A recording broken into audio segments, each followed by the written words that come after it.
बनी की ना हो बोला डेर ना देखिए लो ना तो उड़ा दें।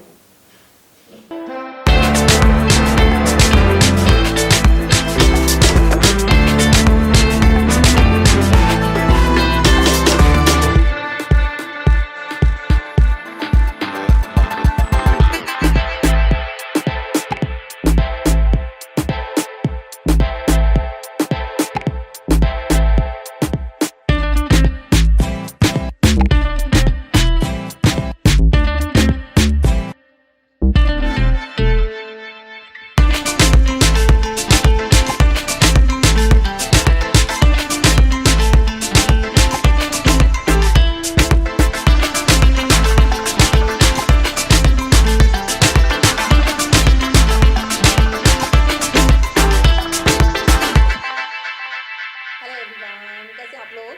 All good all good. Ma'am, एक सॉन्ग आपका आ रहा है होली का जी। जो कि आप बड़ी उम्मीदें हैं और पोस्टर से भी इस बात का अंदाजा हो गया था कि एक बड़ा ब्लास्ट इस बार होली पर पार्टी के लिए लेके आ रही हैं। मैं चाहता हूँ आप खुद भी इसके बारे में थोड़ा सा बताएं। ये बहुत ब्यूटीफुल सॉन्ग है। जैसे मैंने इसका थीम और ट्यून सुनी, मैंने कहा ये गाना तो करना बनता ही है। सो ऐसे ही जिक्र करी थी कि होली का टाइम आ गया है और होली में कोई गाना मैंने बहुत टाइम से कभी किया नहीं है। और जब 2025 की शुरुआत इतनी सुंदर हो ही चुकी है करेजवा के गाने से, तो why not some Holi song. और ऐसे ही जिक्र कर रही थी और उतने में मुझे समर जी से बात हुई और उन्होंने कहा कि मेरे पास एक गाना है जो मैं आपके लिए ही सोच रहा था, अगर आपको इंटरेस्ट है तो आपको सुनना चाहिए। और मैंने उस गाने को सुना। जैसे गाना सुना मैंने कहा कि ये गाना है, बजट तो पेश करते रहेंगे हम लोग लेकिन जीएसटी तो कटना चाहिए। और इसी पे ये गाना है, बहुत सुंदर गाना है जिसका टाइटल रखा है 28% जीएसटी कटेला। और टेक मी ऑफिशियल के अंडर ये गाना अभी आप लोगों को देखने मिलेगा। पहला गाना जो है करेजवा, जिसके ऑलमोस्ट आप लोगों को पता है कितना धमाका मच रहा है यूपी और बिहार में। तो 28% जीएसटी कटेला टेक मी ऑफिशियल के अंडर ये गाना आएगा। हमारे देसी स्टार समर सिंह जी जो है, इन्होंने अपनी आवाज़ भी दी है और इसमें एक्टिंग भी किया है। मेरे अपोजिट में हमारे देवर जी बने हैं और शिल्पी राज जो मेरी फेवरेट सिंगर्स में से हैं, उन्होंने इसमें फीमेल वॉइस दी है। सो गाना बहुत धमाकेदार बना है, बहुत क्लासी इसका पूरा डेकोर रहा है। बहुत सुंदर मुझे लगा उसका जो एग्जीक्यूशन किया है, शूट, वीडियो डायरेक्टर और जिस तरीके से उन्होंने काम किया है वो बहुत ब्यूटीफुल हुआ है। आशीष सत्यार्थी जी ने किया है। तो आप लोगों को बनता है कि गाना देखिए। अच्छा, कैसा अनुभव था मैम समर सिंह के साथ काम करने का? हालांकि इसके पहले भी जब आप उनके साथ आपकी पेयरिंग हुई थी एक सॉन्ग में, तो वो भी बड़ा धमाल था, ब्लास्ट था जी। समर जी बहुत डाउन टू अर्थ इंसान है। मतलब पहली बार जब मैं उस सॉन्ग में मिली थी उनको, कमरिया लेफ्ट राइट, तो बहुत सपोर्टिव। सबसे पहले वो बहुत ज़रूरी होता है फॉर अ को स्टार। जब आप एक्ट करते हैं किसी के साथ में तो एक बॉन्डिंग अच्छी होनी चाहिए, 1-to-1 कोऑर्डिनेशन अच्छा होना चाहिए। तो वो जब होता है तो आपका गाना और अच्छा हो पाता है, बिकॉज आप उस सीन को और जमा सकते हैं और इनपुट दे सकते हैं। और no doubt he has got great qualities, great coordination. तो मेरा वो गाना भी जो पहले हुआ था वो बहुत सुंदर बना था और बहुत हिट हुआ था। तो इसी तरीके से ये गाना इस बार हम लोगों ने किया। हम लोगों ने इसको पूरा दिन और ऑलमोस्ट आधे से ज़्यादा रात दी और इस गाने को पूरी अलग अलग लोकेशंस पे अलग अलग कॉस्ट्यूम्स में शूट किया है। मुझे लगता है होली के पॉइंट ऑफ व्यू से सबसे बड़ा धमाकेदार बोलते हैं ना, जो टाइम इन्वेस्टमेंट वाइज और मनी इन्वेस्टमेंट वाइज, वो मुझे लगता है कि काफ़ी अच्छा इसमें रहा है। आप लोगों ने होली भी खेली है इस गाने में, कैसा एक्सपीरियंस था होली खेलने का? और होली का पहला गाना है, if I am not wrong, अगर उस बारे में कुछ बताएं कि कितना एंजॉय किया आप लोगों ने सेट पे? सेट पे ऑफ कोर्स गाने के स्टेप्स इतने मज़ेदार थे। और सबसे इम्पॉर्टेंट जो है इसमें, नॉर्मली जो मतलब बातचीत होती है वो बातचीत है, तो कुछ छेड़छाड़, कुछ इस तरीके के डायलॉग्स हैं जो इतने इम्प्रॉम्प्टू लगते हैं और इतने कॉमेडी लगते हैं कि वो आपका गाने का जो पेप है वो और डबल कर देते हैं। तो मैंने होली का इस टाइप का गाना अभी तक नहीं देखा है और अभी तक किया नहीं है। मतलब मेरे करियर स्पैन में भी मैंने होली के बहुत सारे गाने किए हैं, शूट के दौरान, मूवीज़ के दौरान सॉन्ग्स की शूटिंग भी की है। लेकिन मेरे लिए अब तक मेरी जितनी होलीज़ के सॉन्ग शूट मैंने किए हैं उसमें से मेरा सबसे बेस्ट गाना अगर मैं कोई बोलूँगी तो वो मेरा ये है, इतना मज़ेदार गाना है वो। बाकी जी इसके अलावा जैसे मैंने कहा कि होली में आपका ये गाना तो आ ही रहा है, इसके अलावा होली में क्या क्या प्लान्स हैं और पहले की क्या क्या मेमोरीज रही है होली को लेकर, अगर कुछ शेयर करना चाहेगा? होली में सबसे ज़्यादा तो धमाल मस्ती होती है, तो मैं प्रेफर करती हूँ कि मैं कोई शो ना लूँ। जब शो नहीं लेते हैं तो आप खुद एंजॉय कर सकते हैं अपनी फैमिली के साथ में। यहाँ मुंबई में एक अलग ही मज़ा दिखाई देता है उसका। जैसे यूपी बिहार में तो हम लोग जब पहले जाते थे तो हम लोग शूटिंग के दौरान क्या करते कि शूट करते थे, जैसे पैकअप हुआ वैसे सब वेट करते थे कि जैसे तो हम लोग पार्टी थ्रो करने वाले हैं। ये डिसाइडेड होता था कि हम जिस शूट पे है वहाँ पे पार्टी रात को होगी और पूरा वहाँ पे धमाल मस्ती पार्टी एंजॉय करते थे और दूसरे दिन का शूट रिक्वेस्ट करके प्रोड्यूसर को थोड़ा लेट रखवाते थे। लेकिन अब यहाँ मुंबई में नॉर्मली जहाँ पर भी हम होते हैं तो it's like a celebrity event, कि आप एक होली एक जगह पे नहीं जा सकते हो, आप भले वो टाइम्स की होली हो यहाँ, मतलब इट्स लाइक आप सब जगह पे हॉप कर रहे हो और ट्रैफिक जैम रहता है, लेकिन उसमें सब दोस्त रास्ते में मिले या पार्टीज में मिले, इट्स अलग fun. And of course family के मेंबर्स भी वहाँ पे आपको वहीं टकराते हैं, वहीं मिलते हैं, सभी लोग एक दूसरे की पार्टीज में जाते हैं। और मुझे लगता है सबसे बड़ा ब्लास्ट जो है मैंने मुंबई में देखा है, इस पार्टीज का मज़ा अलग और कहीं नहीं मिलता। और मुझे लगता है कि होली का दिन सब लोगों का काम छोड़ छाड़ के ना कलर्स और अपना एंजॉयमेंट में सेलिब्रेट करना चाहिए। It's different fun. बाकी मैम होली की जब भी बात होती है ना तो होली बेसिकली 2-3 चीजों के लिए ज्यादा जानी जाती है। बेसिकली खाना पीना, कलर्स तो ऑब्वियसली है ही, लेकिन इसके साथ ही एक चीज है भांग। आपने कभी भांग पी है कभी होली में? कभी आप भांग पी के ऐसे नशे वशे में? नहीं, मतलब भांग एक ऐसी चीज है ना जिसको सोच के मुझे डर लगता है, क्योंकि एक दो बार ऐसे एक्सपीरियंसेस मैंने लिए हैं कि लोगों के बातों में से ही समझ में आता है कि जब एक इंसान भांग अगर नशा करता है तो उसके बाद में या तो फिर कोई चीज़ बात पकड़ लेता है, वो हंसता है तो हंसता ही रहेगा, रोता है तो रोते ही रहेगा। तो वो चीज़ से थोड़ा सोच के डर लग गया कि भाई ये डेंजरस चीज़ है, इसके नज़दीक नहीं जाना चाहिए। सो डर के मारे मैंने कभी भांग टेस्ट नहीं की है। बट हाँ, थोड़ा बहुत जो नशा वाला चीज़ होता है ना, जैसे कहीं हम लोग ट्रैवल कर रहे थे बिहार में, और बिहार से कहीं जा रहे थे तो बोलते हैं सुबह की पहले धार की वो ड्रिंक, हाँ ताड़ी हाँ करेक्ट, ताड़ी वो हम लोगों को किसी ने मतलब निकाल के दी थी। और हम लोग जा रहे थे, मैं, रवि किशन जी और दिनेश लाल यादव जी, हम लोग जा रहे थे बाहुबली या कोई फिल्म की शूटिंग थी उस दौरान, और हम लोगों को वो निकाल के दी। मुझे वो एक्सपीरियंस याद है कि हम लोगों को वो कि नहीं एंड मुझे यही बताया गया था कि it's a nice fresh drink, like पेड़ का निकला हुआ, दैट्स गुड फॉर हेल्थ। तो उस हिसाब से मैंने वो पी थी, पर मुझे कुछ अंदाज़ा नहीं है कि उससे कुछ बहुत ज़्यादा मतलब नशा चढ़ा था, आई डोंट थिंक।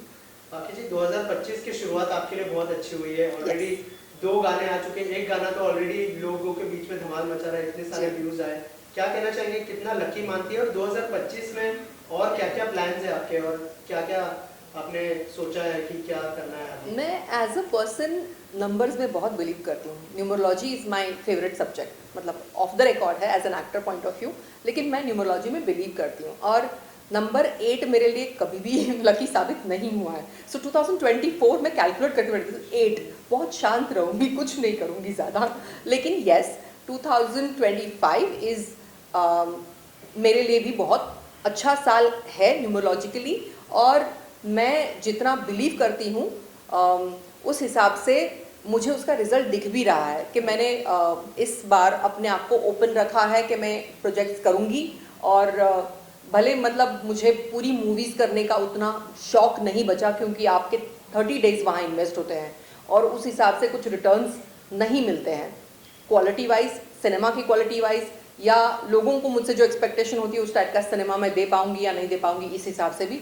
सो मैं उसमें अपना टाइम इन्वेस्ट ज़्यादा नहीं करना चाहती हूँ। लेकिन येस, लोगों का जो एक प्यार मेरे लिए बना है तो उसको मैं बरकरार रखना चाहती हूँ। और उस पॉइंट ऑफ से मुझे लगता है कि ये जो गाने हैं ये एक माध्यम है जिससे आप लोगों को या लोगों से रूबरू रह सकते हैं। और इसी हिसाब से मैंने सोच लिया था कि मैं अगर कुछ अच्छे गाने मिलेंगे मैं करूँगी, and by God's grace somehow अच्छे गाने आ रहे हैं और वो अच्छे लोगों की टीम के साथ में मैं कर पा रही हूँ। और सबसे बड़ी बात कि लोगों को वो पसंद आ रहा है, लोगों का प्यार जैसे मुझे मिलता है अभी भी मिल रहा है। So I am very happy and excited about 2025।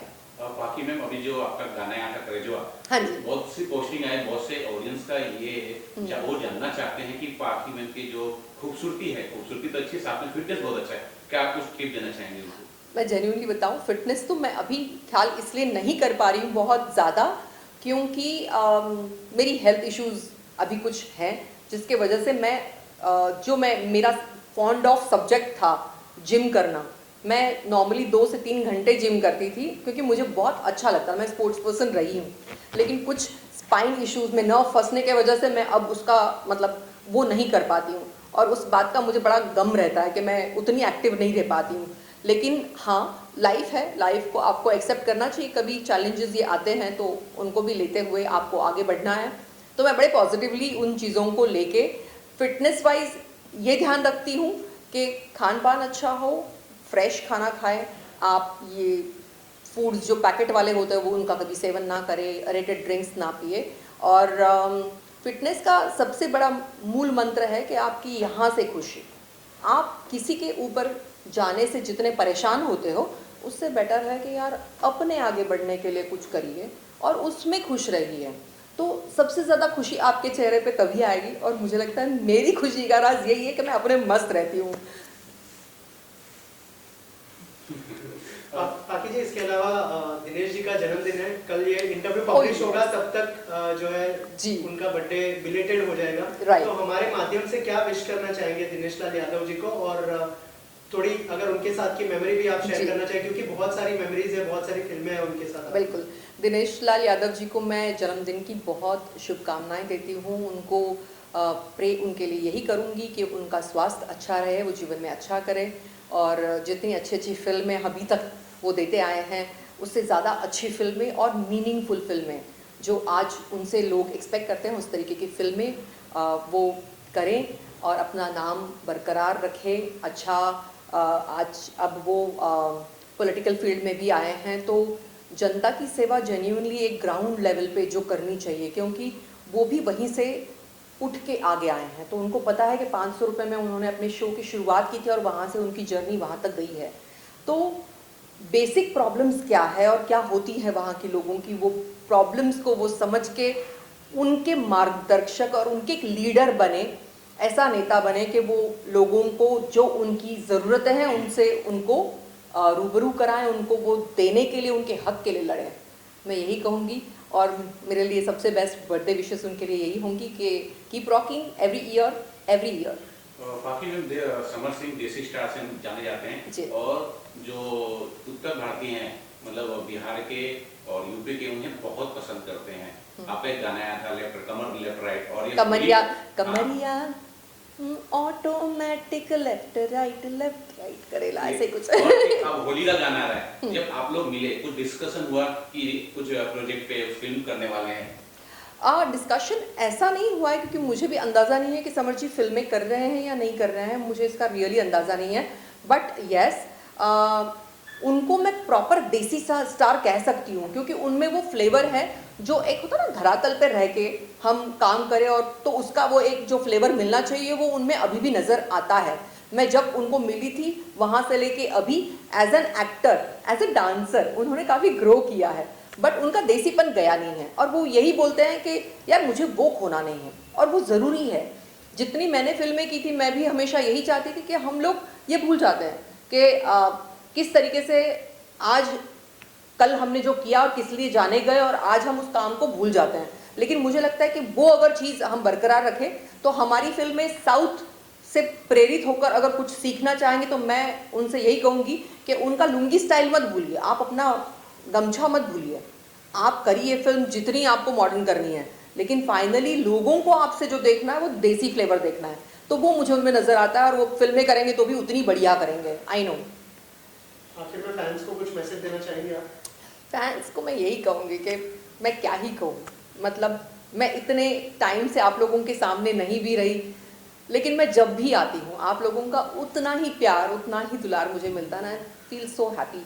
मैं इतनी ब्लेस्ड हूँ कि लोग मुझे बड़ा प्यार करते हैं, मैं जैसी हूँ, मैं जिस हिसाब से हूँ, मुझे वो अपना प्यार कंटिन्यूसली देते हैं। बस यही कहूँगी कि ये भी गाना एक एंटरटेनमेंट वे से मैंने किया हुआ है, तो इसको आप लोगों का उतना ही प्यार और आशीर्वाद दे। इस गाने को देखें, ये नया चैनल है टेक मी ऑफिशियल, तो इसमें ये मेरा दूसरा गाना है, लेकिन ये बहुत अच्छा कंटेंट पेश करने की कोशिश करता है, तो इसको लाइक शेयर सब्सक्राइब करें ज़रूर अगर आपने नहीं किया हो तो। और 28% GST कटीला एक मस्ती वाला पेपी सॉन्ग है, लाइट फन में किया हुआ सॉन्ग है, और होली का मेरा सबसे फेवरेट सॉन्ग है। तो ये आपका भी फेवरेट बनना चाहिए। का बनी की ना हो बोला, डेर ना देखिए लो ना तो उड़ा दें।